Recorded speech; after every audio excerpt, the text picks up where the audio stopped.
Hi, my name's Daniel, and over COVID, I put together a bunch of commander decks. I thought it'd be nice to share some of the tips I learned from them. My main goal was to make a dozen or so decks that were all balanced against each other. That would make it easy for people to come over and I could just share my decks with them. Lots of people were excited to play Magic, but they didn't have the time or money to put together their own commander decks. I was really pleasantly surprised by how appreciative people were that I had put the work in to make the decks for them. Games ended up being the most fun if all the decks were of roughly equal power. Even though it's possible for multiple players to gang up on one player if their deck is much stronger, it doesn't actually feel that fun to gang up, get ganged up, or use politics to win a game. On a scale of 1 to 10, decks of power from about 7 to 9 end up being the most fun. They're able to close out a game, but aren't able to do it too quickly. If decks are too weak, then they'll stalemate and no one will ever really be able to close out the game. Originally, I thought I could host commander nights where people just use the pre-constructed commander decks, and that this would lead to them of being roughly equal power. However, it turned out that they were too weak and games would drag on for 3 or 4 hours. At the 7 to 9 power level, combo decks end up being the strongest because they're usually able to take out all other players at the same time. Next are decks that cheat out big creatures or big spells, or play lots of creatures on the board all at once. There's a lot of different ways to achieve this, but the general effect is playing 8 or 9 mana creatures on turn 4 or 5. Then Voltron decks, which end up being strong because of commander damage, double strike, and equipment effects.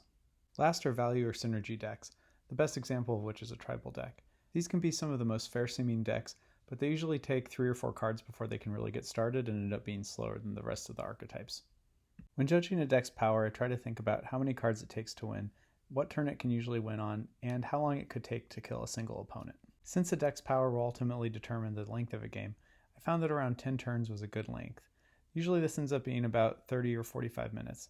People rarely complain that a game was too short, as it simply allows people to get more games in a single night. In the first round of decks I made, I included little to no removal. I thought it would drag the game out or not be that fun to use. It turns out that without removal, certain deck types are far stronger than they should be. Removal is an inherent part of the balance and fun of Magic. Specifically, without removal, mid-range high-value creatures become extremely strong and hard to stop.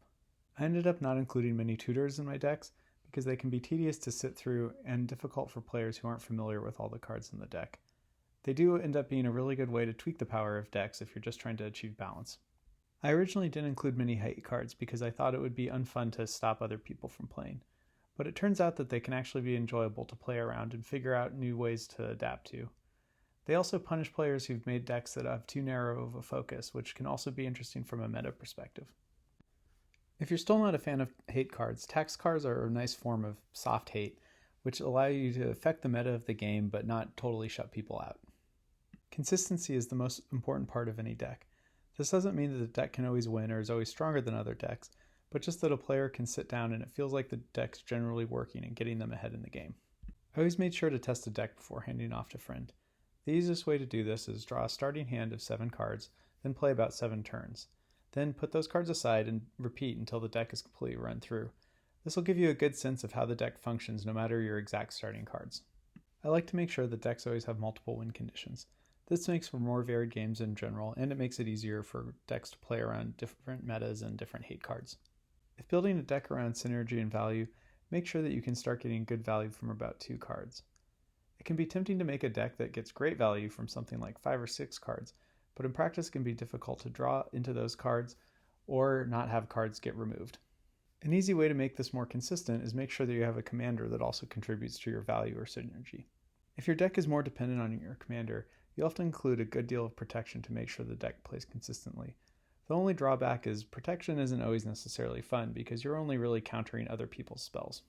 With higher powered decks, board wipes and removal become much more common. Make sure that your deck can recover from this, either using graveyard recursion, card draw, or simply protection spells. I found that decks usually need to draw about an average of 1.5 cards per turn, or be able to refill their hand on turn 5 or 6. Since commander games can go a little bit longer than typical Magic, it's not very fun to ever go into top deck mode. While playing these decks, I discovered certain things that can take a lot of mental energy to calculate. These can make turns drag out as players sit there thinking through all their possible options. Broadly, the larger the board state, the longer it will take to think through a turn. This is one nice feature of combo decks, as they usually have very little board state and don't impose much mental tax on other players. Doing lots of addition can be surprisingly taxing. This can come from a number of sources. Lots of attacking or blocking creatures, anthem effect, cards that produce multiple mana, and X spells. Graveyard decks can be overwhelming because it's essentially like having an additional hand. This can get even worse if you have to pay attention to all other players' graveyards. A deck can get difficult to play if it combines triggers, spell copy, or flashback effects. Essentially, this leads to a very large stack, and it can be hard to play through exactly what should happen. After all the learnings from working on these decks, I wanted to try out a couple variations and see how it affected the game. A less successful variation was to have players draw 2 cards every turn. It was exciting in that it kept players' hands full, but it throws the balance off in a strange way and benefits some decks more than others. It would also require players to drastically change the builds of their decks in order to adjust to the variation. We tried having players always start with the command tower as their first draw.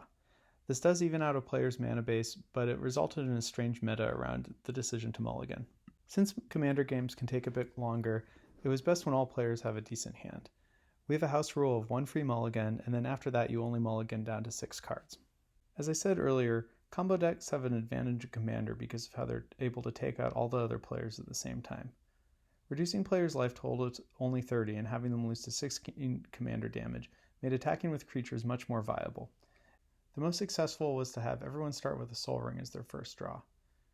This made the game start immediately in the mid-game, and it benefited all decks equally. Well, that's it. Thank you for listening. Hope you learned something, and go have fun with your friends.